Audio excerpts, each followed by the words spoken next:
Hello and welcome to everybody on Cloud Fitness.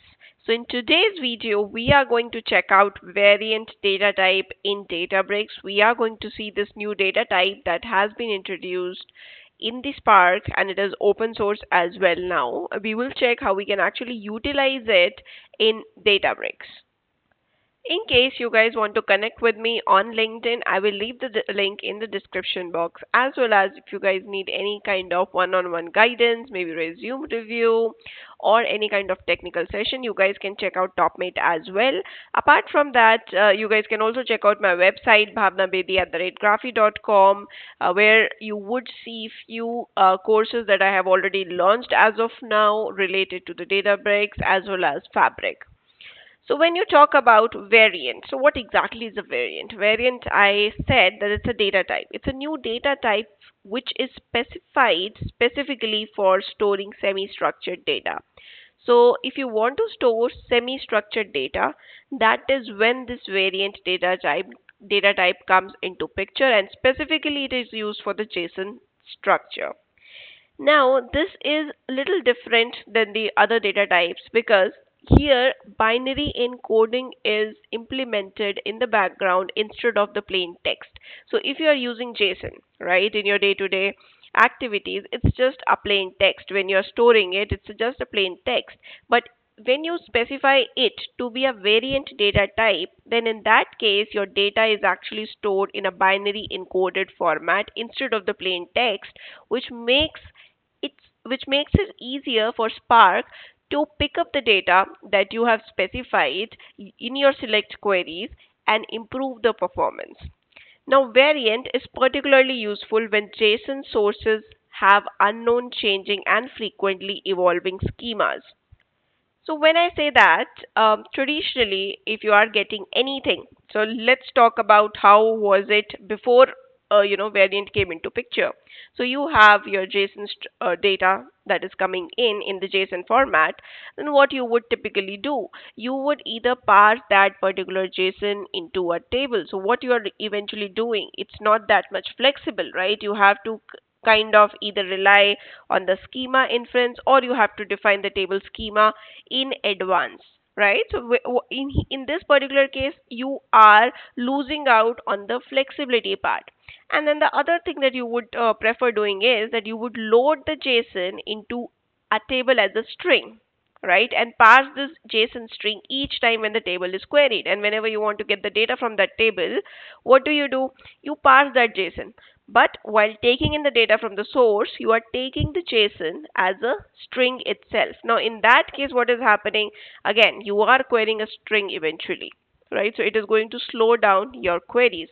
So that is what was happening earlier. But now, due to variant, what has exactly happened?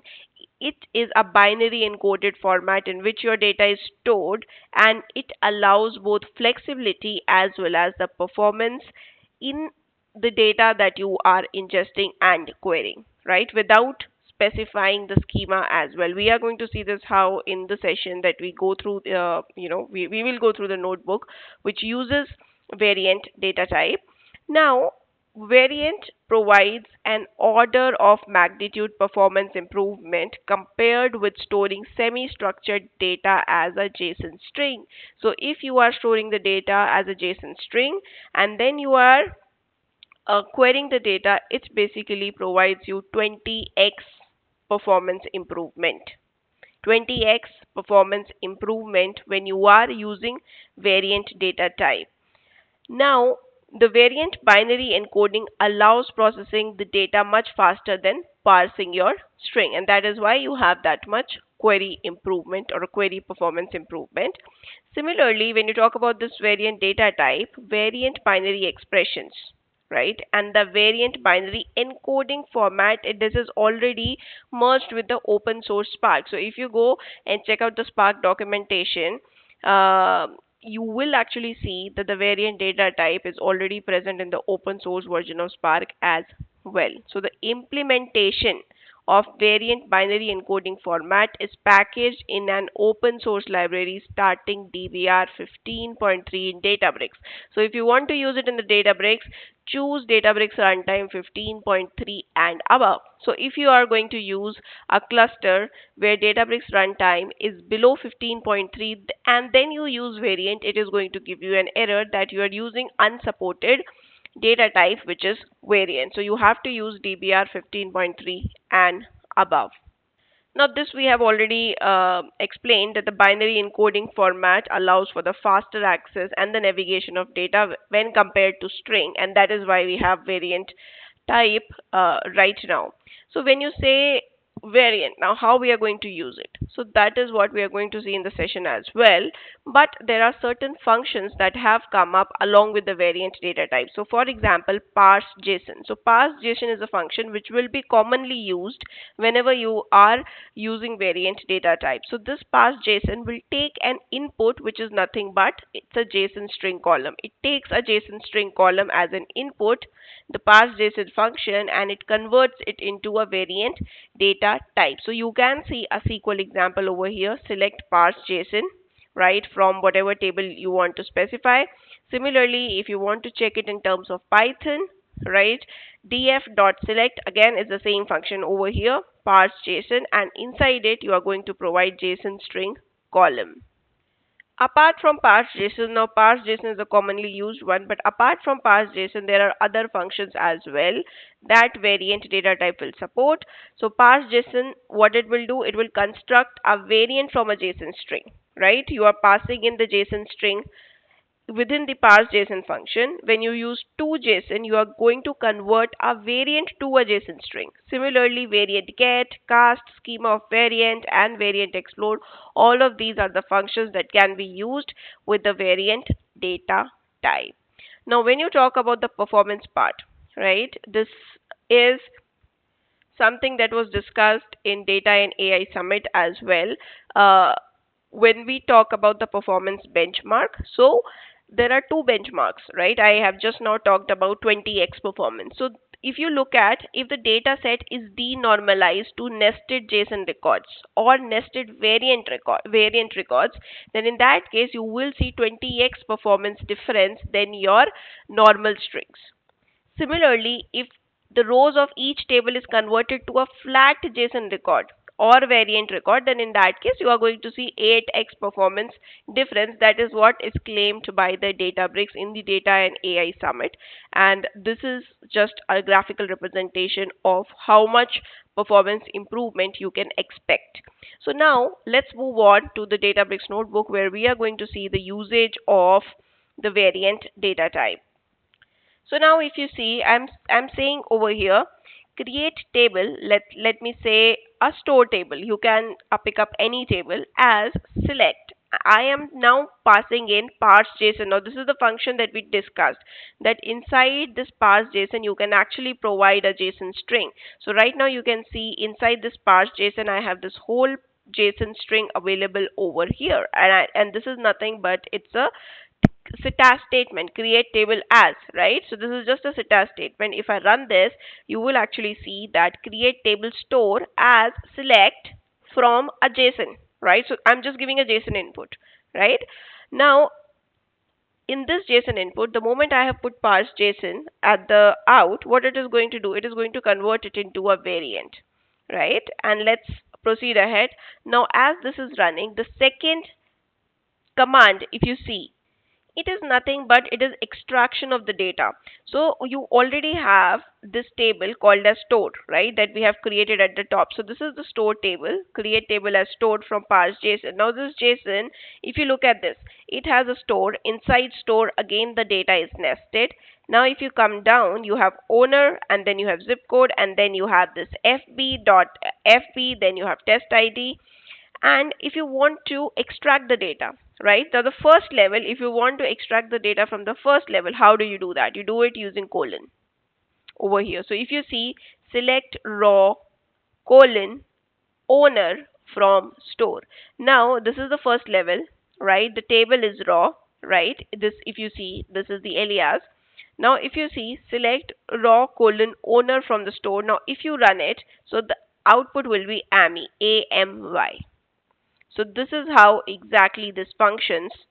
Now, similarly, let's say that you also have some kind of special characters in the name. So if I go up and if you look at this, right? So if you see the zip code, it has a space in between. Similarly, FB colon test ID, it has special characters in the name. Now, if you want to ignore the special characters, what do? If you want to ignore the special character, you simply say select. Now, the how you take the information, how you derive the information from the first level is the same, colon, and then you will put the name of the information that you want to derive, but here you are just putting a back tick because you want to escape those special characters from this table, and that is how you get the output over here.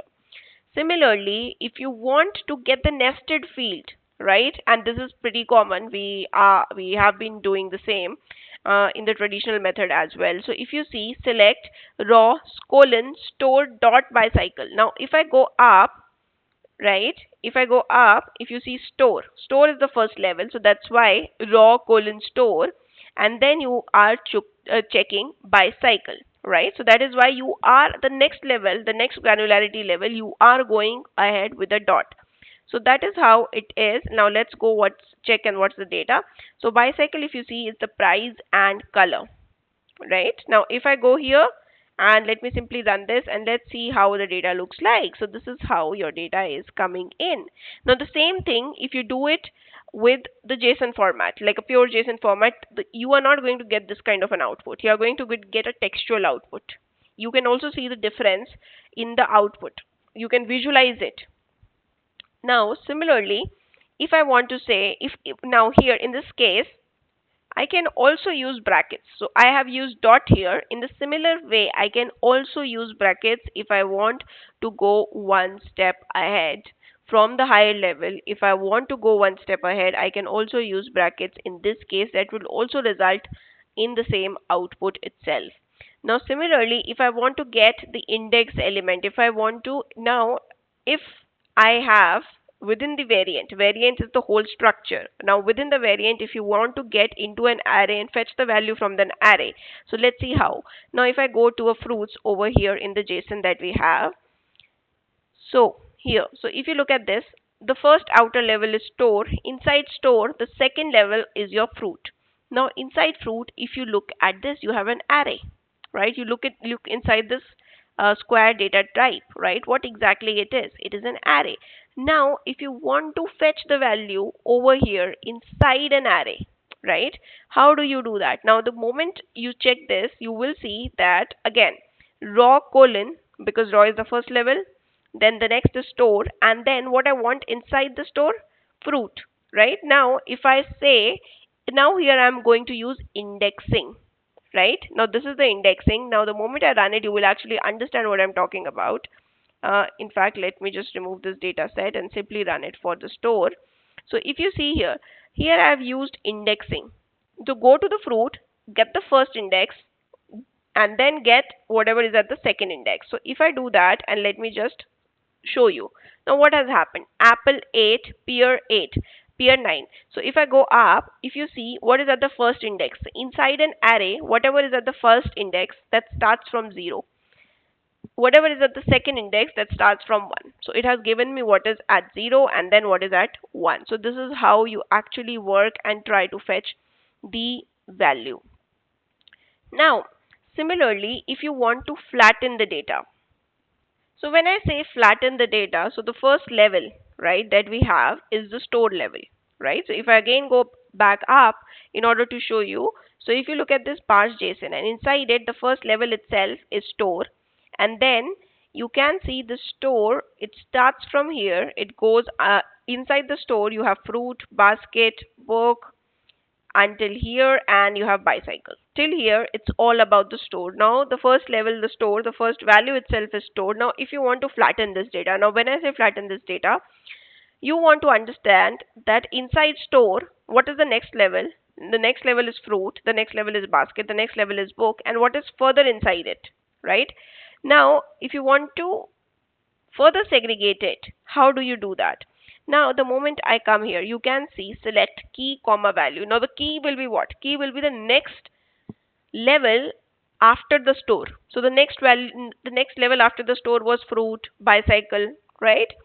Now, what's the value? So, what does fruit have, right? Fruit has these two objects. If you see over here, apple 8, pear 9, right? So, that will come inside the value from store. Let me just put it as store because we are using store. And then I will say lateral from store because I am using store for it. Lateral, you will use a function called as variant explode.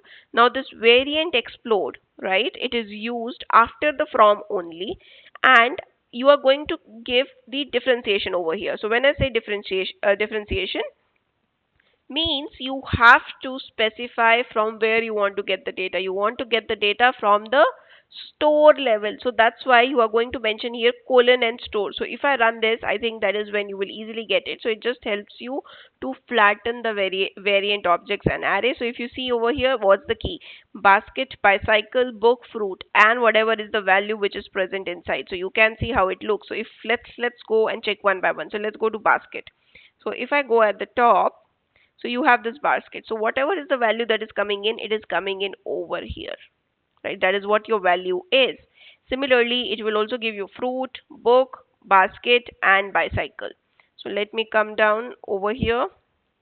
So if you see in the output, it has given fruit, book, and basket. Now similarly, if you want to drill down even one more step ahead, right? So then what do? So in the previous, we have used variant explode, right? Now if you want to still drill down one level down, then again, what you will do?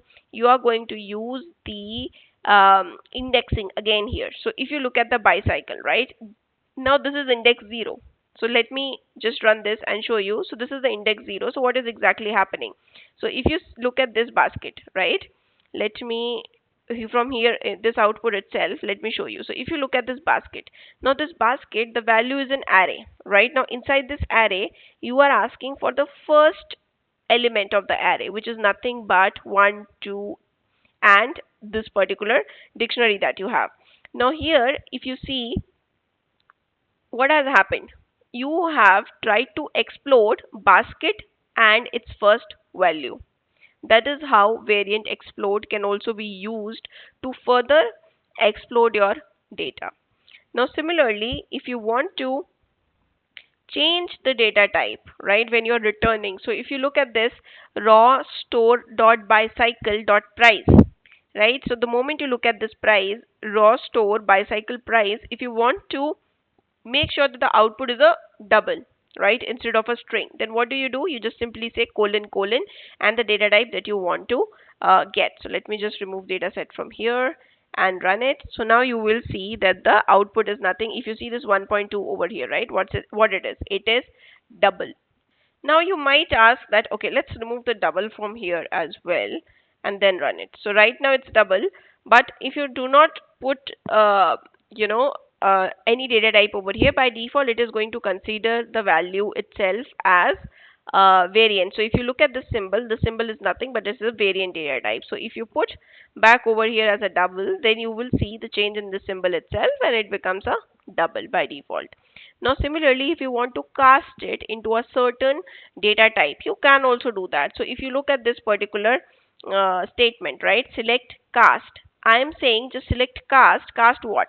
Go to raw, go under store and check the bicycle and cast it as a struct, and then price become double and the color becomes string from store, right? Let me just change the name also over here. And similarly, let me in fact comment this out first in order to understand it better. So now if you see over here, what has happened? It will help you to cast the structure itself. So if you see, this is the structure that you have provided over here. How you can do that? You can do it using the cast function. So if you click here, you can see struct, price, double, and color is a string. So this is how you can actually change the data type as well. Let me comment this part and uncomment this part and run it, because you can use cast and also you can use double colon as well. So you can use both. So if you see this raw store bicycle, and here you have used double colon, and after double colon you have put struct price double color string bicycle from store. Now if I go here again back, then again you see you have got the same structure. So either you can use this double colon or you can use the cast as well in order to modify the data types in variant. You can also check, how your variant data type is behaving with the null. So if I run this particular cell, it is pretty much explicit how does it behave. So is variant null is the function that you can use to check it as well. So if you are parsing the JSON and you just have a null value, right? Now this is a typical SQL null. Now it does not consider it considers it as a completely empty, but it does not consider it does not consider it as a variant null. Similarly, if you actually explicitly put a null over here, then yes, it becomes a variant null by itself. So this is how, a variant data type is there, and you guys can also, do practice on your own to understand it even better, because when you actually start implementing it with your own hands, that is when you get the better understanding of it. So I hope you like this particular session. Stay tuned. Do remember to like, share and subscribe to my channel as well, and thank you so much for being till here.